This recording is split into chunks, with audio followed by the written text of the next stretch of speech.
Hey everyone, how have you been? It's Mike, in case you've forgotten my name. It's been a little while. I hope you guys have had a great Thanksgiving, or a great, if you saw it around the world, other holidays. I know Hanukkah started up tonight, so happy Hanukkah. I hope you are all ready for the festivities of the holidays. I am. Uh, I'm ready for the food. I'm not so much ready for the festivities. I got my Charlie Brown Christmas tree set up over there. That's as much as I need. But I am doing a video right now, as you can see by the title up there, my top 5 games of 2015. Now, as an asterisk, I should put up there, these are the top 5 games that I have played of 2015. Not just like the games that have come out. These are the ones that I have played, that have released in 2015, that I have played, beat, finished. I say that because I have not played a lot of AAA games this year. You know, so I did not play Metal Gear Solid 5. I haven't even beaten the first one. I did not play The Witcher 3. Haven't beaten the first one either. Black Ops 3? No. Battlefront? No. Assassin's Creed? Nope. Halo 5? Don't even own an Xbox One. What else? Fallout 4? Despite having this, I have not beaten Fallout 3 yet, so you're gonna have to wait. I also have to beat New Vegas before I play that. So, at the rate I go in Fallout games, I foresee myself playing Fallout 4 early 2017. Though I did play a few AAA games this year, such as Super Mario Maker, Xenoblade Chronicles for the 3DS. I haven't beaten it though. But I wanted to go ahead and do this video because this is something I've been wanting to do for a few years. You know, annually at the end of the year in December, I get that feeling like, oh, I should do a top 5 games of 20 whatever. But I just never get around to doing it. So I want to go ahead and do that. Like I said, I'm going to proceed. Just know that these are the top 5 games, in my opinion, of games of 2015 that I have played. So all those AAA games that I just mentioned, nope, they're not on this list. This is going to be a little bit different. So I hope you guys enjoy. Hopefully you'll learn about some new games you haven't played. And let's kick this off. Alright, so at number 5, we have Everybody's Gone to the Rapture. This game was released in August 11th of 2015 for the PlayStation 4. It was developed by the Chinese Room. They're the development team behind Dear Esther. Some pretty cool facts about it. It was developed in the CryEngine, and it is a beautiful game. If you have it, it's about you're basically a wanderer in a fictional English town, and you walk around and you follow these orbs of light, and you pick up on stories of the people. They turn into like little wisps of light, and you listen to them and their conversations. And all this time you're trying to figure out, okay, where is everybody, you know? And it's a very chilling and atmospheric game. And the voice acting is excellent. It's probably some of the best I've ever heard in gaming. To be honest, when I was playing this, I was scared. This game was one of the very few games that caused me pretty bad emotional distress as I was playing it, just because of the atmospheric and because I was getting so into it. And that says a lot about a game to me, and I really love it. Some things I didn't like about it is a little bit slow. You had to search for the story. It's not handed to you. Obviously, it's a game where you explore around, and if you don't explore every single little piece, then you're not going to get the entire story. And at the end, even though the story does wrap up, I still had to go online and figure out, okay, well, what happened? I want to know all the details. But I got it when it was 50% off on a PlayStation 4 sale. If it's on sale again, I highly recommend you pick it up. One of the coolest games I've played all year. Alright, now at number 4, we have Prison Architect. This game was in beta for well, no, it wasn't in beta. It was in alpha for a hell of a long time, and beta for a hell of a long time as well. It was properly released October 6th of 2015, is developed by Introversion Software. This game first came into my knowledge, into my life, late 2012 when it was doing its Kickstarter its crowdfunding campaign. And this was right around the time what I consider to be the golden era of indie games.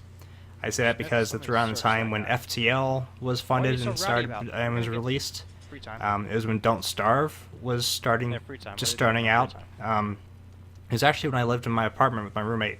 A lot of great indie games were developed and released around that time. And Prison Architect was one that I had backed, and I had done so, and I put my name into the game. Had gotten to that tier. But it's such a fun game. It's a giant sandbox that has tons of variety. You build and manage your own prison, and all the way down to whether or not you want to punish people individually, search their cells individually, and it's just a ton of variety. And during the development, the developers were pushing out constant updates, and they would do update videos that were 30, 45 minutes long, and they're really entertaining to watch, and it's very cool to see this game go through development, and it's one of the coolest games, just one of the most unique games I've experienced in a long time. It reminds me of like Hospital Tycoon and those old like Tycoon games. This one is definitely set the bar super high. There are still a few bugs every now and then. It seems like every time they push out a patch or they push out an update, at least during development, there was always bugs, but that's to be expected with some games. But Prison Architect, I highly recommend that one, and it earns its rightful place at number 4 on my list. At number 3 on the top 5 of 2015, we have Rocket League, a game which exploded into the gaming scene, at least from my viewpoint, on July 7th, 2015. It was developed by Psychonics, and it's basically cars playing soccer, or football, wherever you're from. And it is a simple game. You're just cars just driving around, kicking a ball, hitting a ball. But it is probably the most addicting game I've played in a long time. More addicting and more fun than Call of Duty. Some things that I love about it is that it has couch co-op, which is huge. Couch co-op is a thing that's been dying very recently, gradually over the years, since paid internet, playing over the internet has come into play. But it's a couch co-op. Being able to sit down and play with my friend or play with my brother has been huge and has really drawn me to this game. And I've invested a lot of hours into it just because it's so much fun. And plus, matches only last a few minutes, so once you're done, you just start up another one. It offers cross-platform play at the moment between PlayStation 4 and PC. There's free DLC that comes out every so often. It has tons of customizations, and it has potential for a massive esports following. It's an incredible game. It was just recently announced at the Game Awards it is going to come out for the Xbox One in February of 2016. I highly recommend you pick it up, no matter what console you're on. It's just a ton of fun. Everybody's playing it. If you haven't played it yet, you're really missing out. I have nothing bad to say about this game. The silver medal on my list of top games of 2015 goes to Cities Skylines. Developed by Colossal Order, it was released in March of 2010. It was launched as a competitor to SimCity. It may be direct, maybe indirect, but it was a full-fledged game. I mean, like a full-on game for the price of half of a full-on game. It launched for $30. Within the first 24 hours, it was on sale on Steam. Sold 250 million copies, which is incredible. And just 1 month after launch, a month and a few days after launch, it crossed over the $1 million sales mark, which is huge. Colossal Order, the developer, has put a lot of time into it. It was published by Paradox, actually. It's highly fun. It's expansive. One of my favorite things to do in the game, which is pretty cool for a city simulator game, is they had districting, which is where you can mark off different parts of the city. You could have those different parts of cities become neighborhoods per se, or districts, and you could have they could each have their own laws, their own rules, or you'd have one place be recreational drug friendly, the other place be solar friendly or hippie friendly. You know, it's just so much fun, so much stuff you can do in that game. I really enjoyed the road construction. That was a lot of fun, especially the highways, just trying to figure out traffic and like, okay, if I have a road going this way, will that solve the traffic problem? And sometimes you'll delete the roads and the cars will still be driving, but they'll be flying. It's pretty cool to be flying. But it has there are a ton of mods available, and it has massive community support. I'm gonna go Just a few things about it though, like I said, the traffic issues or things you have to work out. There are some bugs, death waves or something that would happen, and there are no disasters like that you would see in SimCity. But again, those SimCity disasters aren't really realistic. You know, like a giant lizard or aliens coming down. But who knows? Maybe one day they'll implement disasters. I know they're doing an expansion that offers a day and night cycle, so that'll be pretty sweet. And they also have currently out now a European sort of expansion where the houses are more European. They're like townhome style and like scrunched together. It's pretty cool. But City Skylines is probably one of the best city building simulation games I've ever played. And all the props to Colossal Order for pulling that one out. They did a terrific job.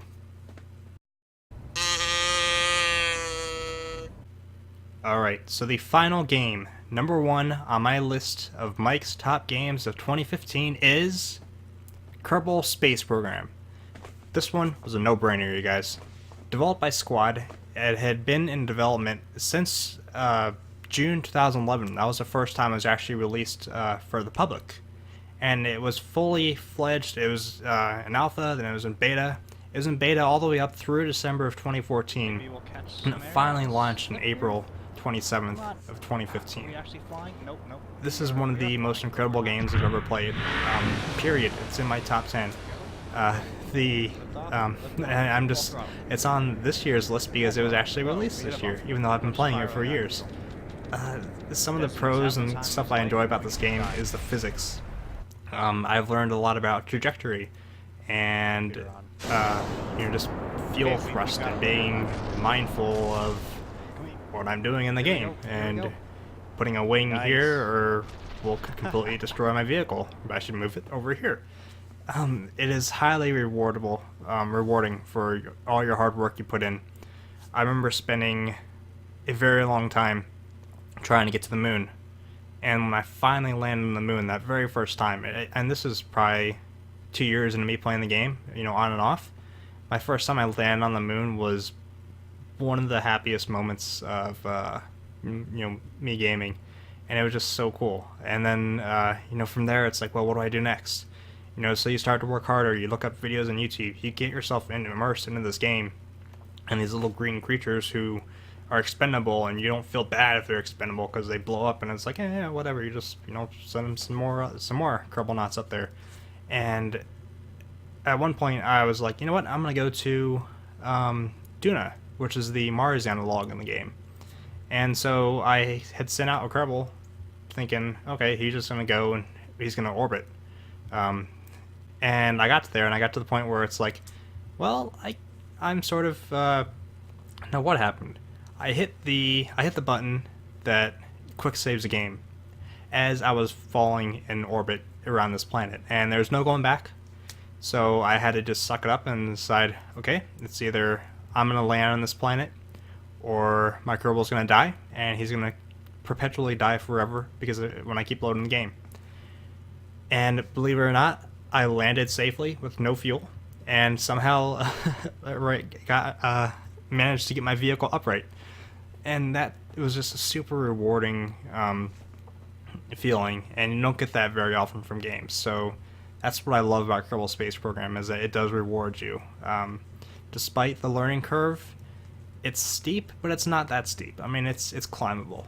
Once you get the hang of things and you start learning about trajectories and just sort of how to work out the controls and everything, it becomes a lot of fun. Not to mention, you can build whatever the hell kind of rocket ship you want to build. You can make it look like a dinosaur if you want to. It probably won't fly that well, but you can.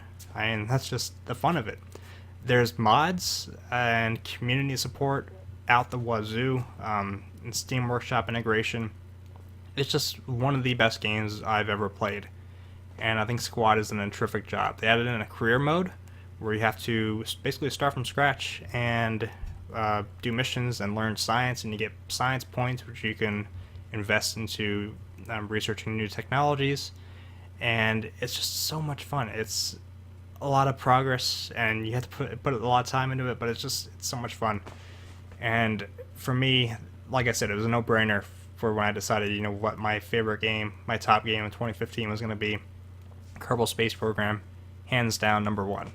Alright, so those are my top 5 games of 2015. I have a few honorable mentions, such as Guild Wars 2 Heart of Thorns, their expansion. I didn't include it on there because it wasn't really a game, it was more of an expansion. And though I haven't really delved into the areas of the game, the locations that much, I have checked out a few of the, I forget the word, but it's the professions, and it's very cool. I like some of the new changes they have in there. It's very cool. And then Fallout Shelter, which is for the mobile devices. That one was pretty cool as well. That is also my honorable mentions. Now, I want to ask you guys, what you guys, some of your top games are for this year. Go ahead and leave it in the comments below. I really want to know what you guys enjoyed playing this year. Like I said, I didn't play many AAA games this year. All my top 5 games were indie games, and so funny how that worked out. But yeah, I'm gonna include a link in the description to the list of games, all the games released in 2015, and I use that list to base sort of what I had my games, so I can just sort of realize, okay, and get, which ones were released when. But like I said, go ahead. Put some of your what your top games were for this year, what games you liked, what games you hated. I want to know about all that. I want to thank you guys for watching. I'm looking forward to 2016 and the games that come out then. Let me know what you're looking forward to in 2016 as well. We can have some fun discussion. Alright guys, I hope you've enjoyed. Have a very Merry Christmas and a Happy New Year if I don't talk to you before then. And as always, take care.